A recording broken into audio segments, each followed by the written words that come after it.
Guys, എല്ലാവർക്കും എൻ്റെ പുതിയൊരു വീഡിയോയിലേക്ക് സ്വാഗതം. അപ്പോൾ അതാ ഒരു ചെടി ഞാനിവിടെ കാണിക്കുന്നില്ലേ, ഇതിൻ്റെ ഉപ്പേരി വെച്ചാലോ? എന്താ കഞ്ഞിത്തൂവയാണേ ഇത് കഴുകി നമ്മൾ ചീരയ്ക്കൊക്കെ മുറിക്കൂലേ, അതേപോലെ മുറിച്ച് വൃത്തിയാക്കി വെച്ചതാണേ. നമുക്കിത് ഉപ്പേരി വയ്ക്കാം. ഇതിലേക്ക് ഇടാനുള്ള തേങ്ങയും പച്ചമുളകും റെഡിയാക്കി വെച്ചാണേ. വെളിച്ചെണ്ണ ഒഴിച്ച് അതിലേക്ക് കടുക് ഇടുക. ഉപ്പ് നമുക്ക് ഇതിൽ തന്നെ വിതറി കൊടുക്കാം കേട്ടോ. ഉപ്പ് പൊടി എന്താ വെച്ചാൽ അതിൽ തീരെ വെള്ളം വെക്കൂല. കടുക് പൊട്ടിച്ച് നമുക്ക് അതിലേക്ക് ഇട്ട് കൊടുക്കാം. വെള്ളം വെക്കാതെ ആവിയിൽ വേവിച്ചെടുക്കണേ. നമുക്കിത് ദമ്മാക്കി മൂടി വയ്ക്കാം.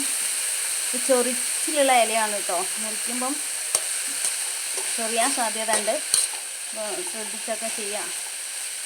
വെന്ത് കഴിഞ്ഞാൽ പിന്നെ ചൊറിയില്ല കേട്ടോ.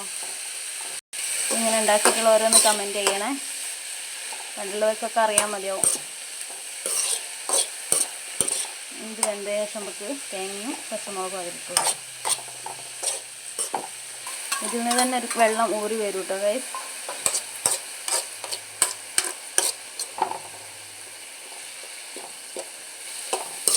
അതെല്ലാവരും ഒന്ന് ട്രൈ ചെയ്ത് നോക്കുക. ഇഷ്ടമായാൽ ലൈക്ക് ചെയ്യുക, ഷെയർ ചെയ്യുക, സപ്പോർട്ട് ചെയ്യുക. ബൈ.